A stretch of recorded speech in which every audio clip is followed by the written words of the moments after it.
তখন দেশ বিক্রি হয় না। মুজিব ওয়াজের জয় যখন বাংলাদেশি নাগরিকের তথ্য ভারতের কাছে বিক্রি করে দেয়, তখন দেশ বিক্রি হয় না।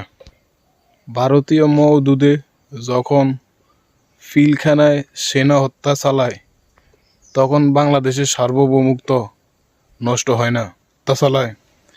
তখন বাংলাদেশের সার্বভৌমত্ব নষ্ট হয় না।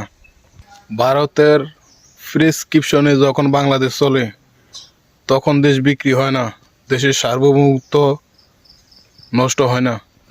দেশ বিক্রি হয় তখনই যখন বন্দরের দুর্নীতি বন্ধ করার জন্য বিদেশি সংস্থার কাছে বন্দর যখন লিজ দেয়, তখন দেশ বিক্রি হয়। আসলে দেশ বিক্রি হয় না, বিক্রি হয় মানুষের মনুষ্যত্ব, বিক্রি হয় কিছু পশুর মনুষ্যত্ব, যারা বন্দর বাইরে দেওয়ার কারণে বলতেছে দেশ বিক্রি হয়ে গেছে। বিক্রি হয়েছে তাদের মনুষ্যত্ব, বিক্রি হয়ে গেছে তাদের বিবেক।